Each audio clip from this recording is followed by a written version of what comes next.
Hi students, and welcome to your final video on sentence writing for ELA Bootcamp. So if we look at our roadmap, here's all the videos you could have reviewed. Maybe you didn't review them in order, maybe you jumped around as you needed to. That's cool. We appreciate you taking time to look and master some of these skills.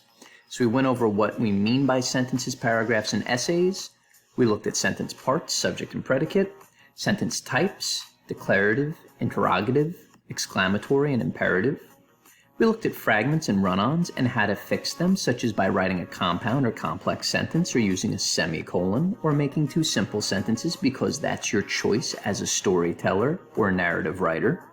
Speaking of narrative writing, we just made a video on writing dialogue in sentences, which will usually appear in your storytelling or narrative writing. So to finish everything off, we're going to take that same dialogue writing skill and apply that to our academic analytical essay writing. You might be saying, hold up, how can I write characters talking in an essay? Well, you're not necessarily writing characters talking. Instead, we're going to be citing or showing evidence or pulling information from a source, and to show that in writing, we use the same skills as writing dialogue. Let's jump into it. So writing citations in sentences is necessary. It provides evidence to support your argument or your idea, your thesis, being presented in analytical or research-based writing. So if you research 10 sources to find evidence to support your viewpoint that you're arguing, awesome. But then you have to actually cite that evidence. You can't just say some guy said this. You have to show it in the writing.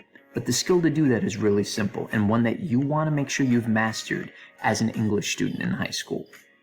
To use evidence, we quote the author directly. You don't always have to, you can paraphrase, but that's for another video. We're just going to focus on directly quoting the author. You write the quote in much the same way as you write dialogue.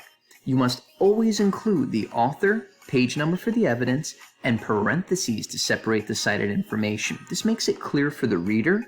And this also avoids plagiarism. If you try to present work and ideas that's not yours, obviously, you've plagiarized.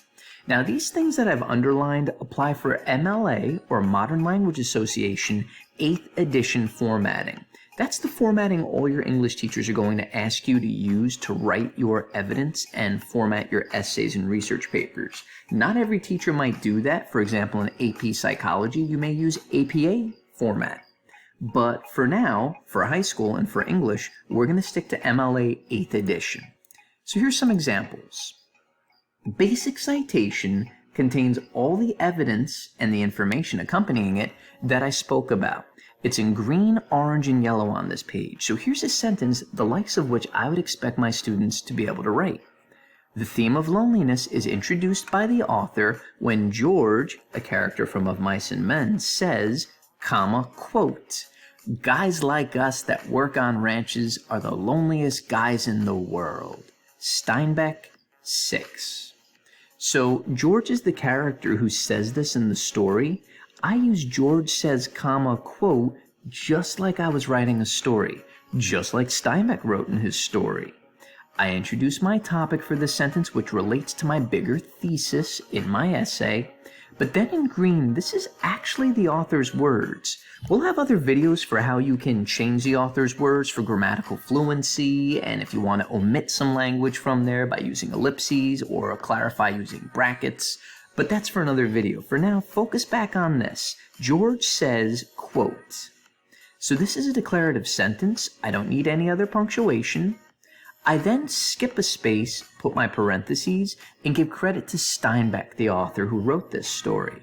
6 is the page number on which it appears. I include that. The period goes outside the parentheses always, because this is the true end of my idea. Remember, one idea per sentence. Well, my idea is that loneliness is shown by Steinbeck on page 6 when George says this. So you must save that period for the very end. Steinbeck introduces the theme of loneliness is awfully similar to what I wrote here, so we could write variations for cited information. The fact that I use Steinbeck in the sentence means I eliminate it from my citation here, and I just need to give you page 6. Steinbeck introduces the theme of loneliness when George says, quote, guys like us, etc. If you want to really avoid doing the citation, or to offer variety to your writing, check out my bottom example.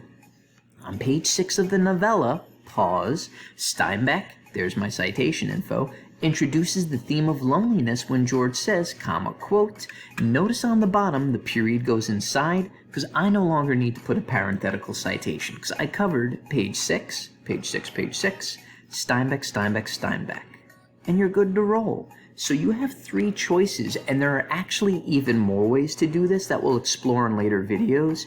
But if you want to do well with writing evidence in English class, and you could accomplish these 3 things, you're on track to be a fantastic writer and have a successful year, okay?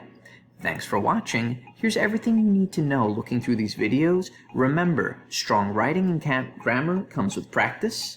You can improve. Even I had typos in this. I should proofread more. I can improve. Nobody's perfect. And remember, you can always ask me for help with revising, proofreading, writing ideas, and generating them in general. Just budget your time. Don't ask me the last minute, but you could always ask for help. Thanks for watching these videos. We'll see you in class for more ELA Bootcamp. Take care.